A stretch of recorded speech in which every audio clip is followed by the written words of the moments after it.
Well, good morning, everyone, and welcome back again to the KSR YouTube channel.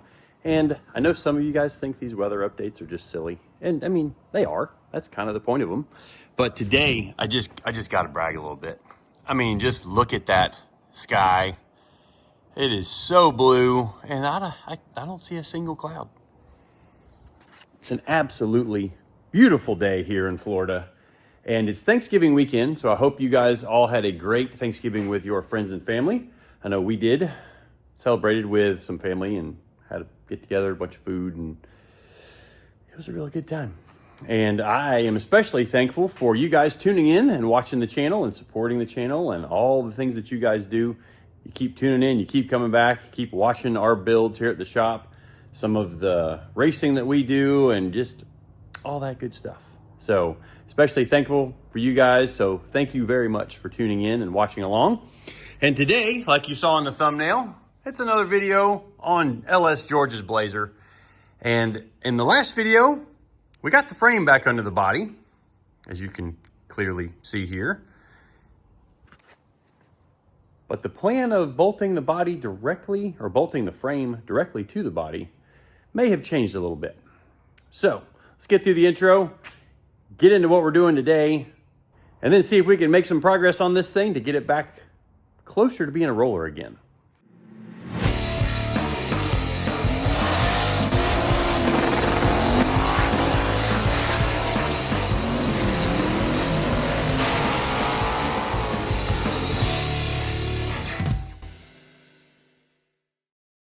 All right, well, like I mentioned, thank you all especially for tuning in, subscribing to the channel, buying some merch from winwithksr.com, supporting us at the races. All that stuff is just awesome. And we couldn't do it without you guys. So, like I mentioned before the intro, things might have changed a little bit.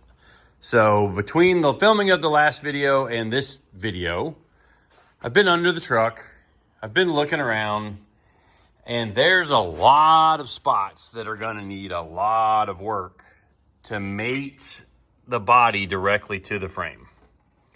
So, I was under there for probably a good 30 minutes, taking some measurements, some guesstimations, you know, because there's always got to be a little bit of estimating and guesstimating when it comes to working on some race cars, or at least adapting something together that wasn't supposed to be put together in a certain way, and then we're kind of doing it a little different than, you know, what the factory intended.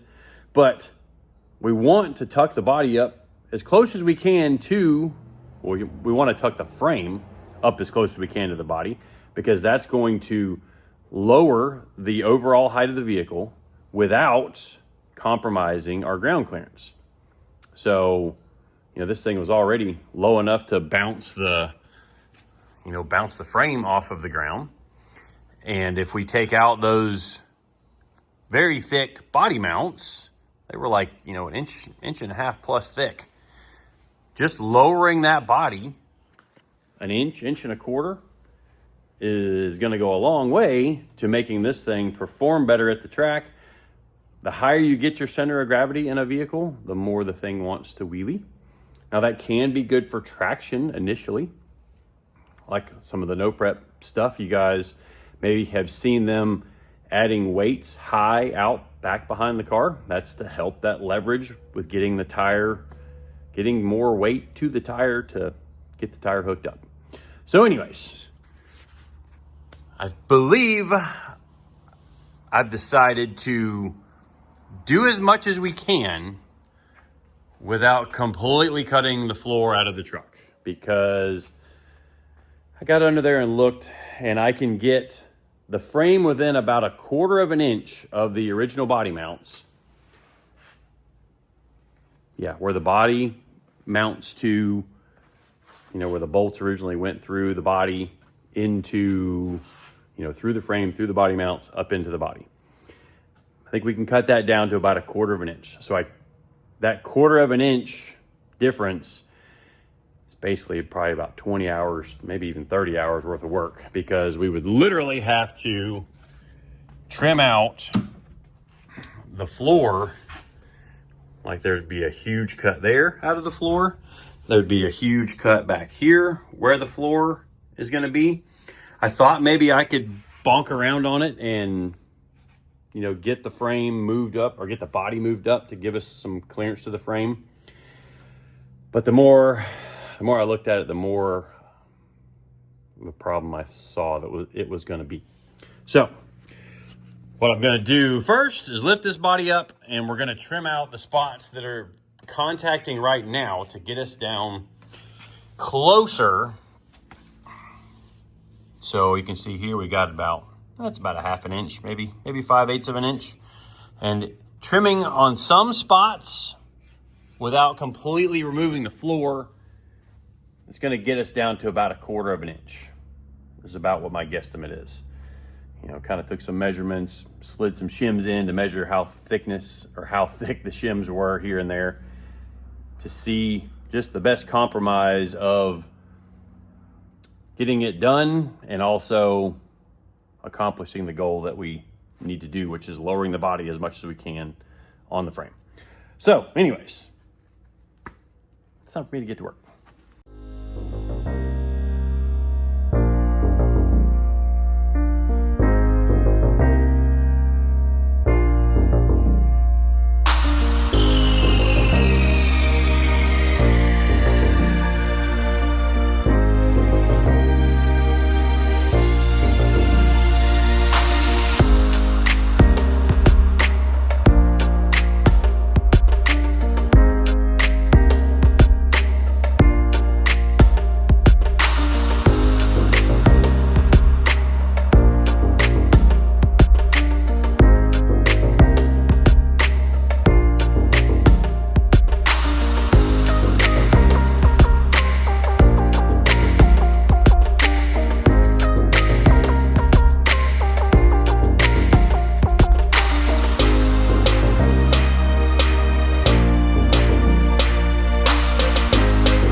Well, I'm not sure if it's the cold, but my Milwaukee batteries are taking longer to charge than it's taking me to run them dead.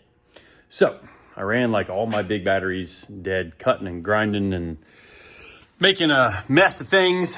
But we came in and we knocked off some of the rust. There was also a secondary panel here for nothing. So we took that off.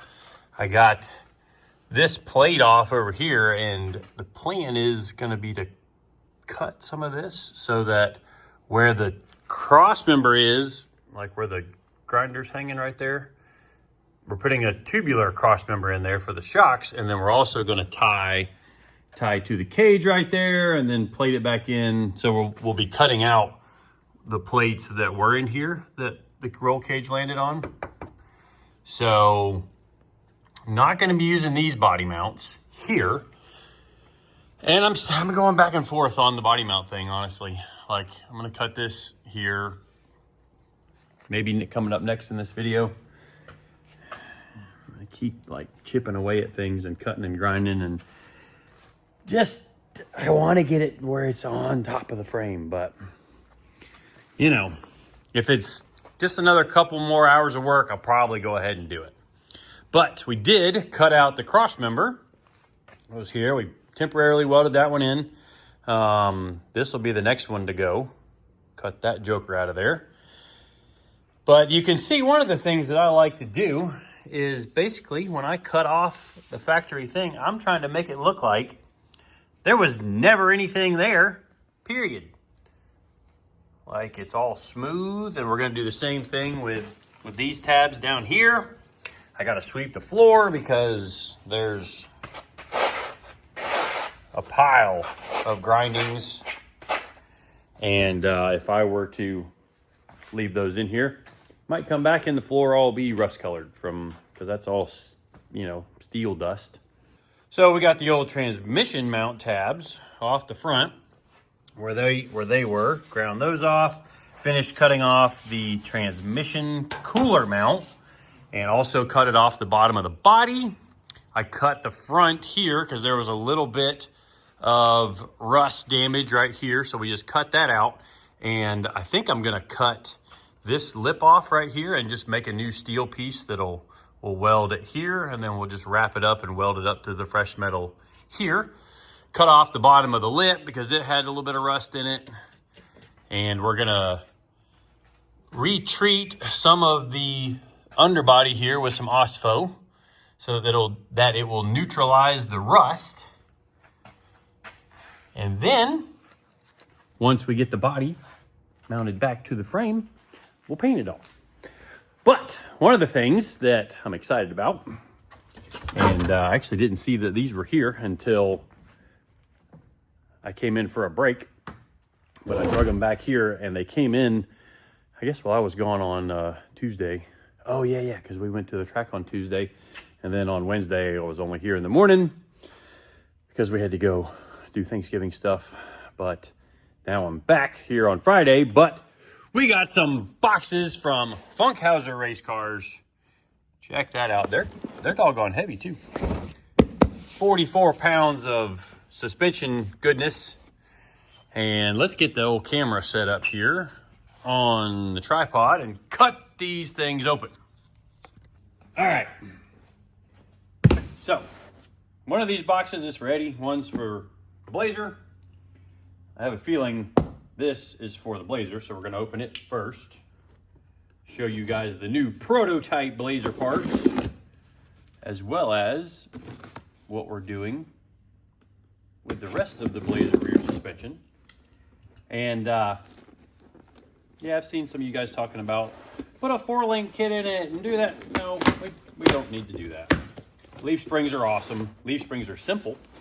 And when you use the right combination of suspension pieces, it's just, in my opinion, a better gig than a 4-link kit. Ooh, there's the front pivot pieces that are going to work with the cow tracks. Oh, they're welded too. Cool.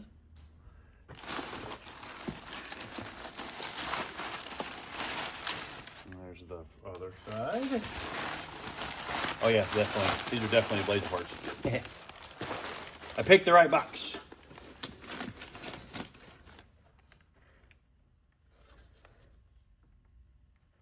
Not sure what that's for. Oh, that's the template maybe. Uh-huh.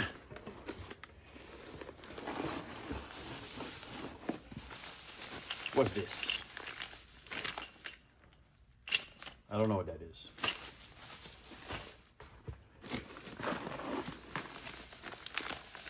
Okay, the rod ends. Okay, yep. I know what those are.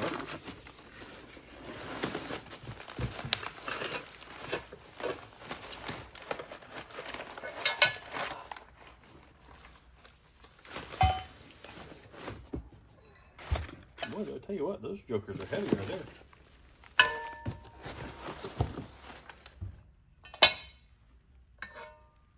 Okay, there's our new spring perches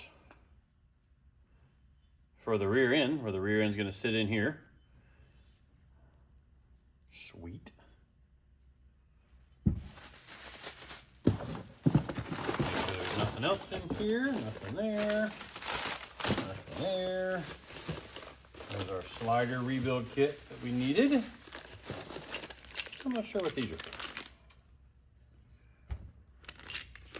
Unless that's the, are those the same spacing as this? Nope. Well, might have to call him and ask him what those are. But these are the new front brackets for the leaf springs on the frame. So the way he set these up, and we talked about doing it a couple different ways, but we decided that this was going to be the best option for us. We'll have to trim out the frame where this goes in. So this here is going to be up against the frame. Actually, we'll just show you here in a second. How about that? But this is threaded. So when you put the leaf spring up in here, you'll slide your bolt through. Just tighten it in there. We'll put a little Loctite on it. We'll use a Nord-Lock washer out here. And that will be what we do. Actually, you know what? That isn't the slider rebuild kit. Maybe it is in that box. Because I did need, oh, wait a second, we got one more. Ah, there's the slider rebuild kit. New bearings, new cross bolts. Yeah, okay, cool. So that box is Eddie's. This must be my template for cutting out the frame. That's pretty smart. Yep, that's exactly what it is. So, get these mounted up on the frame. So actually obviously there's a left and a right. And when I sent him the dimensions, you can tell he used the same plate for each side. And then on one side, it lines up with one set of holes. And then on the other side, it lines up with the other set of holes. Just cuts down on having to make totally different parts when you're machining the, or laser cutting all the different pieces. Basically can just switch sides of how you bolt them together into a jig to then weld them all together as a unit. I'll tell you what, these things, that's sturdy. And the plan is, like I mentioned before, we're gonna land a bar here that's then gonna go forward and connect to the roll cage. Solid. Very, very solid. So I'm guessing, because I'm having to guess a little bit here, that this is the bolts for where the cowl tracks are going to go on. And then this bolt is going to be what goes through there. Yep. And you run a ream through that just to, there we go. Very cool. So we went from this flimsy, floppy junk, and it looks like the bottom hole is the same as stock, and then anything up from there is going to lower the vehicle, which this will raise instant center, so it'll plant the tire harder the higher we go. So let's go show you guys what this does, or how it's going to fit onto the car, and maybe we'll drag a TIG welder back there and install these puppies on the frame. That would be pretty exciting. So it does take a special front setup because the cowl track, or the front of the traction bar bracket, has got a slide inside, so you have to use a recessed deal here. And that's what he's got set up right here. Got some spacers. Ooh, nice ARP looking nut. And we have even more adjustability than what we had in stock form.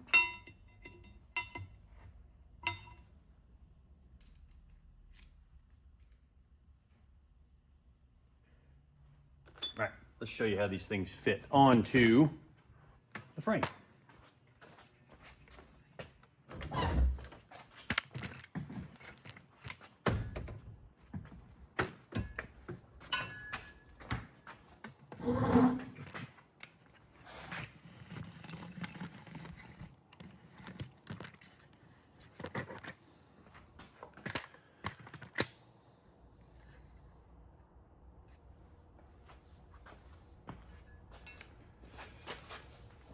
So right here are the original bolts, including one that I didn't get out, one of the original rivets, I guess, that held everything together. And basically this, we need to bring the template back here, draw out where we need to cut it, and ideally what I'm gonna do is I'm going to cut this out, and then once the guys come back in here, I'll flip this thing over and weld the underside of it too, like where the frame wraps around this. I'll just go ahead and weld the backside of it together as well. But I'll tell you what, these things are sweet. That is very, very trick. And way nicer than anything we have in Soccer Mom.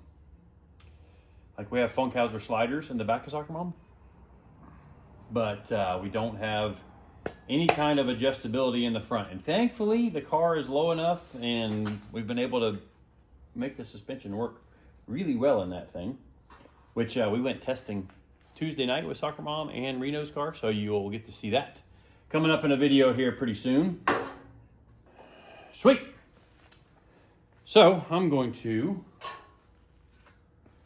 get this here template. Looks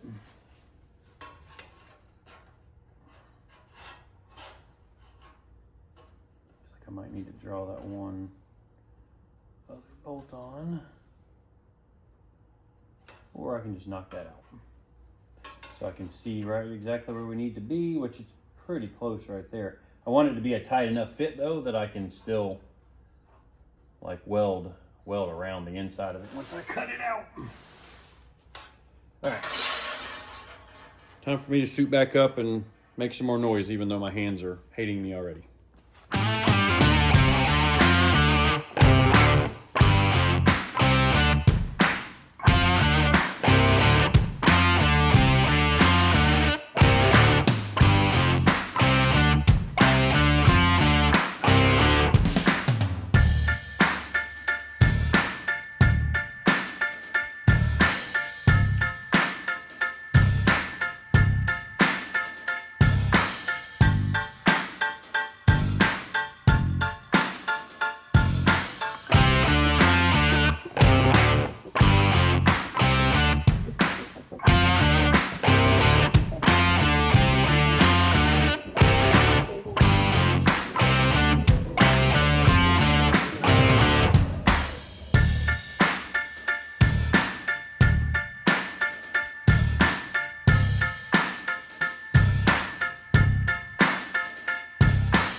All right, well, that's exciting to see something going back onto the Blazer frame.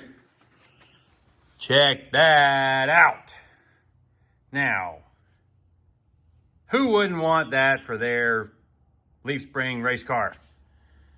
And if you guys have a Blazer, or if you need any of Funkhauser parts, he's having a Black Friday sale through this weekend.